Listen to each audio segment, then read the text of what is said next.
As the dawn breaks over the timeless hills of Queensland's northwest, we feel the all-embracing power of nature, and we realise how little control man has over his own destiny in Australia's harsh outback. The early settlers of the Mitchell grass country soon learned to adapt to the vagaries of nature and to make their production systems and their lifestyles flexible enough to cope with the heat, the drought, the floods, the fire and the locusts, which were all part of the great outback environment.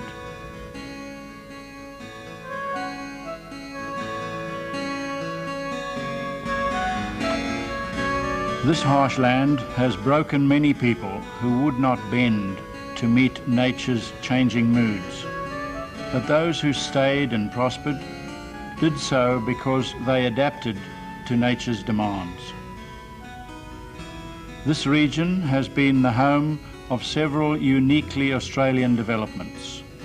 The famous merino sheep studs, the innovative long-distance communications, the birthplace of Qantas Airlines, and more recently, the Stockman's Hall of Fame.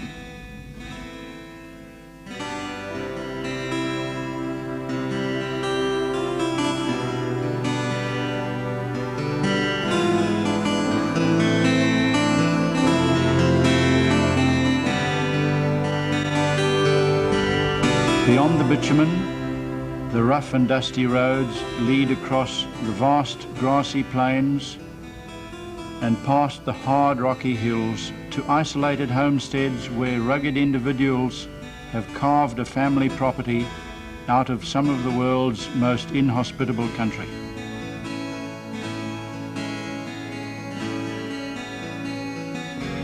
This is the country which immortalised the pioneer stockmen and drovers and their persevering womenfolk, whose faith saw them through great adversity as they doggedly supported their men and brought up their families.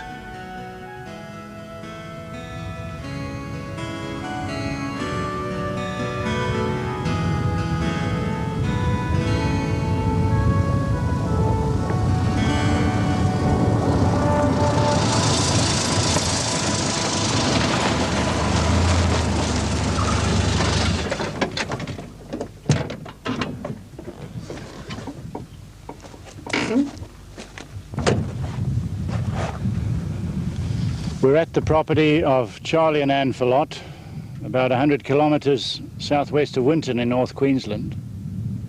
And we've come here to look at the property plan and the development of a 50,000 acre property in harsh conditions in the northwest.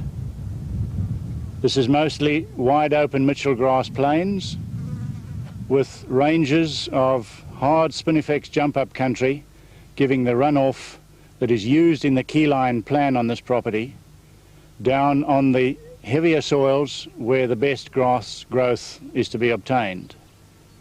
We're expecting today something like 120 people from the grazing industry to come and look at what the Phillotts have done over a period of 25 years. This is a particularly good example of perseverance and persistence in trying to develop a property plan along Keyline principles under very difficult conditions. The Queensland competition for property conservation and management was proposed by Mac Drysdale, President of the UGA, as a fitting climax to that organisation's centenary in 1990. Well, the three criteria were basically one of land management systems, to look at the resources associated with a particular property and to see how people have utilised those. The second was the general question of stock management, husbandry practice and their general approach to that area. And the third one, just as important as the other two, was the question of overall conservation of the resources on their property to ensure the ongoing habitat for the fauna and flora that are found in those areas in natural state. What would you say were the points on which the Phillotts scored highly in the competition on their place at Carisbrook? Well, without doubt, the most important aspect of it was the way that they utilised the resource that they did have. I don't believe that the Phillotts would argue that they have the best natural resources in the state, but they've utilised what they have to its best potential. Secondly, I think most as importantly perhaps is the length of time that they've been involved and the depth of consideration that has gone into the overall land management utilisation question on their property. I think that's made them stand out from the others because they have really demonstrated that they have been prepared for a long-haul approach to land management and conservation in this area. Mr. Eaton, could you tell us what the Queensland Government is doing to encourage a feeling of permanence and land stewardship amongst landholders in Queensland at this stage? Well, we have a recent land review committee into land administration and tenures, and in that committee's report to the government is recommendations regarding land tenure and the caring for the land. They've recommended that we should look at some form of incentive, and we believe that now that we've received that report, that it's up to the government now to look at seeing if we can provide those incentives, because it's far easier for the landholder and far better for the government if the landholder acts responsibly and keeps the land in good condition than for the government to try and rehabilitate it after degradation has taken place. The state winner, Charlie Phillott, explained the background and principles he has applied over the past 30 years at Carisbrook. Now, we came to Carisbrook in 1960.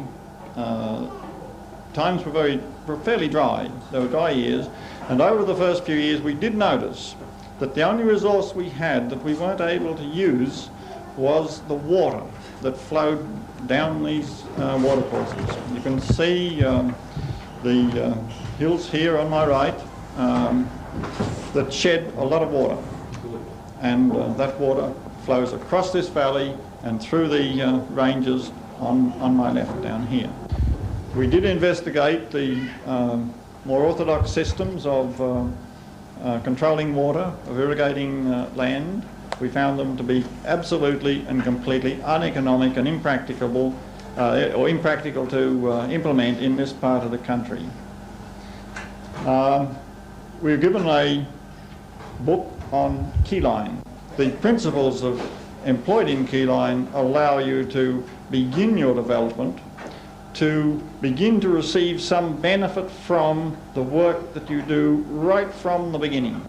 Now, the principles of Keyline involve looking at land a little differently to factors of relative permanence, which are the basis of Keyline.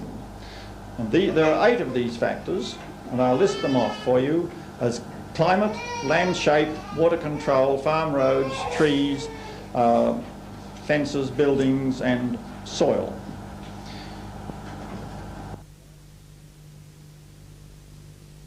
The rising awareness in the rural community of the need to develop sustainable production systems led visitors to travel long distances to inspect the Phillotts' achievements.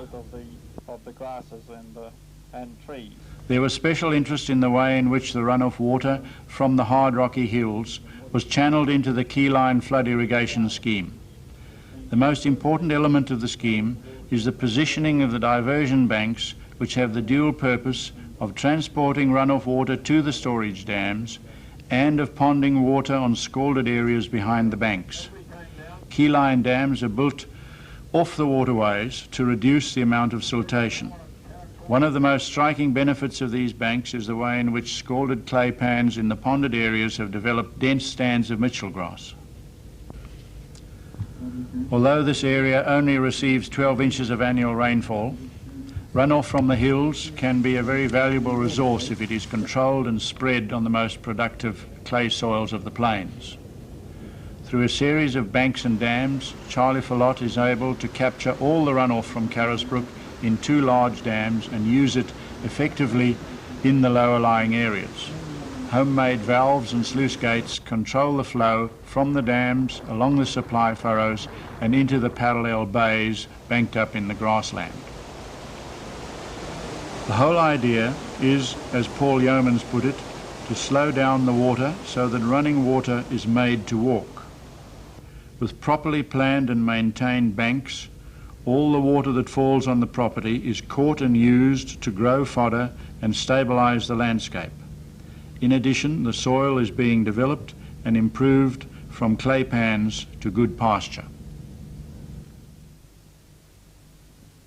One of the problems of heavy clay country is its tendency to form scalded areas with high runoff and sheet erosion. Very little, I think. I understand from speaking to old-timers and that there were big clay pans throughout this country when white man first came out here, and indeed a lot of the old coach roads run down sort of along clay pans. And have they got bigger or smaller over the years? I believe they've decreased in area due to sort of intensive flooding at times and judicious stocking, and I think that they're really the paths of old watercourses, and that the watercourses move backwards and forwards across these clay pans because they're streams of gravel and sand below the surface at times. And what proportion of the landscape is scalded today, do you estimate? Or, at a guess, 2 or 3% perhaps, could be more. How would you try and reclaim this land? I think the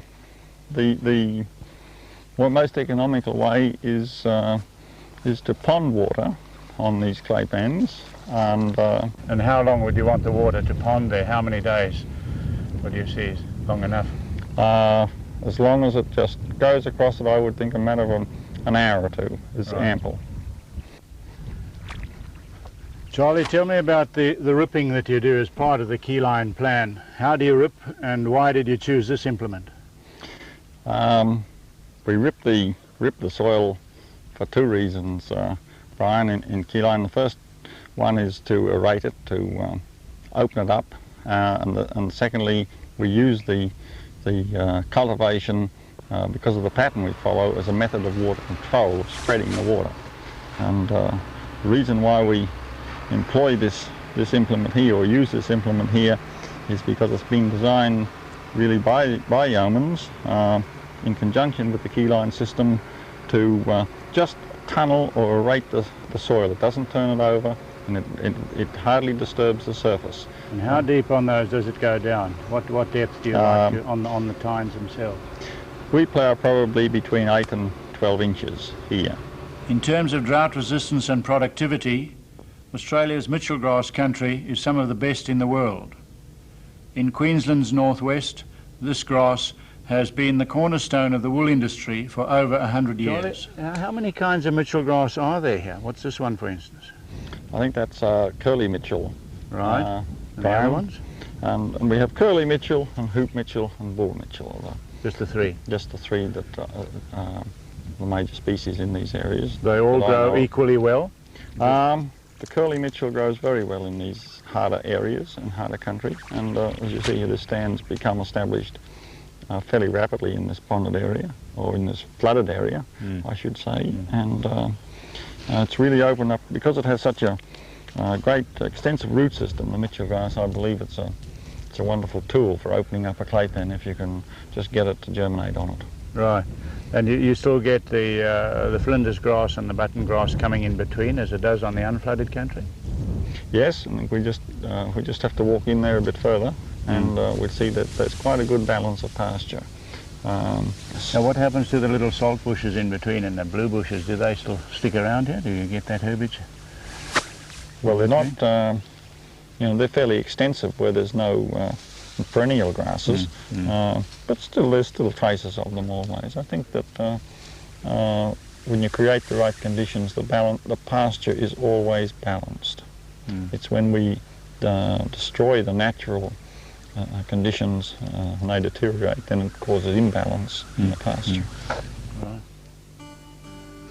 Banjo Patterson wrote Waltzing Matilda in this district, and it epitomises the social history of the squatters and the swagmen who are all part of the great shearer strike in the 1880s.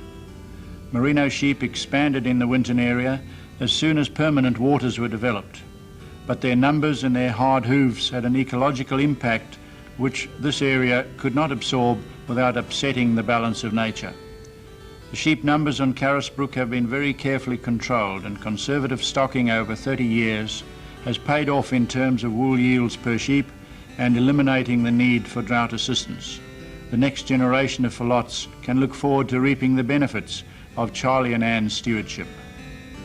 Fauna and flora conservation was one of the three main judging criteria in the property competition. Carisbrook has several thousand hectares reserved for wildlife and tourism. Adrian, your organisation has a particular interest in rural nature conservation. What do you see as the importance of rural nature conservation in the northwest? Well, in the northwest, just the same as anywhere in Queensland, 95% of the state is in private ownership, leasehold or freehold, and it's absolutely vital to the protection of wildlife, of plants and animals, that we see good protection of native areas on farming properties. Given that there's an increasing interest in rural nature conservation on properties, what kind of things would you advise property holders to do to improve the habitat and encourage wildlife on their place? In the last year or so, we've moved forward leaps and bounds in terms of understanding by people in the bush about the importance of animals and plants through the rise of the Landcare movement. We have seen people actually seriously thinking about what to do on their own property. If we're going to protect endangered species, this is absolutely vital. We're not going to be able to protect endangered species solely on national parks. We have to see protection of their habitat on private property, on leasehold, right around the state. The competition and the follow-up program of field days were organised by Gordon Stone, an applied science graduate with the UGA.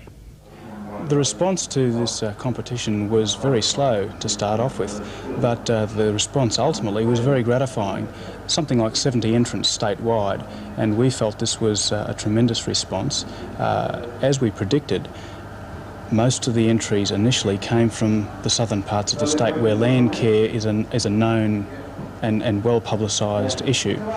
But the interest from the central and western areas was extremely interesting because there were some particularly innovative properties that came forward. A small number, but very innovative.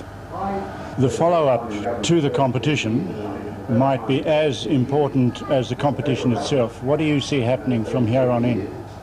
The UGA always felt that the follow-up to the competition was just as important, if not more important, than the competition itself. We felt it extremely important once we had the information from property owners to be able to make that widely available. In the lead-up to the field day at Winton, we found the interest in urban areas as well as the rural areas has been amazing. Some interviews on ABC radio and commercial radio in Brisbane has indicated very great interest in the positive, successful case studies. But we also feel that the graziers themselves need to be able to look over the fence onto some of these winning properties to find what practices they can use themselves. Charlie, what do you think the woman's contribution can be to property development on the family place? The family involvement in development, Brian, I think is a very wonderful one, and I think it's very necessary that the woman has the part in it, and she plays a very major role, I can tell you. What things are women more sensitive about, do you think? Well, they're sensitive to any change in the environment. They're sensitive to the balance of their environment, I'm sure, with trees and grasses and soil behaviours, and I think that they sense very readily any change in that environment, any degradation in soil or disappearing of trees or grasses, and just as they very readily sense to any improvement in those things. Can we take our mothering and nurturing abilities to the land? Yes, definitely. We can cultivate that land and our gardens. We can make the land a place of beauty where it was very harsh and bare.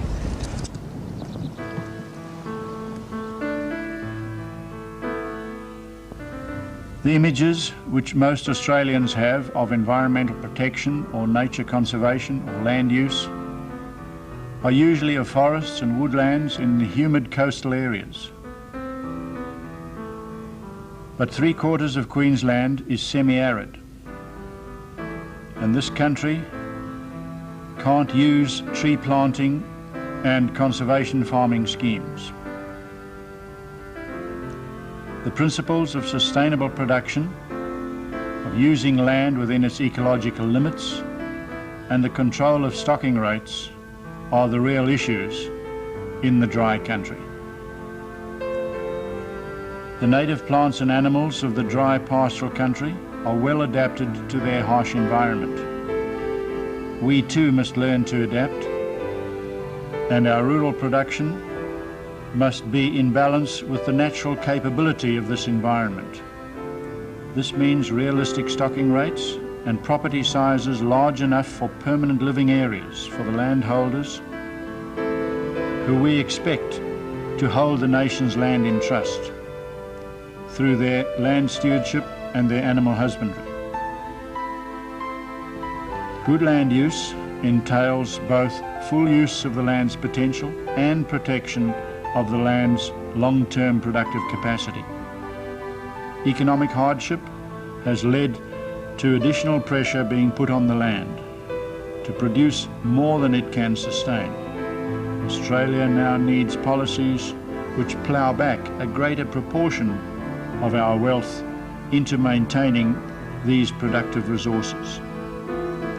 For a long time, this nation has taken and not given back. And for 200 years, we have been making withdrawals but not making deposits in our bank account of natural riches.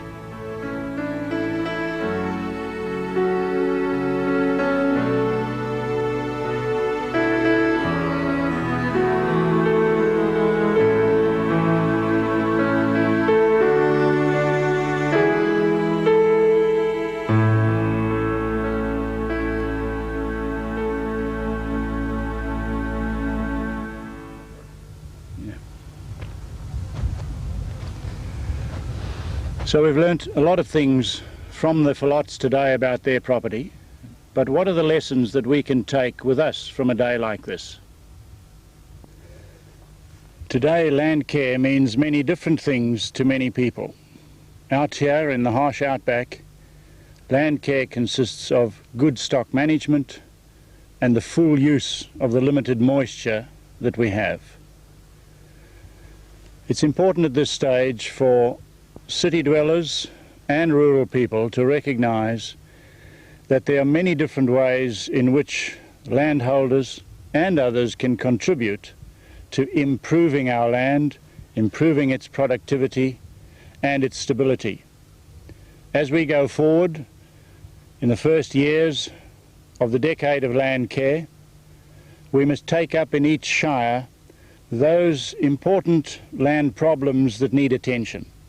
There are many ways that this can be done by the Shire Landcare committees, but with the help of government, consultants, specialists, and the support of the city people. We all have a contribution to make.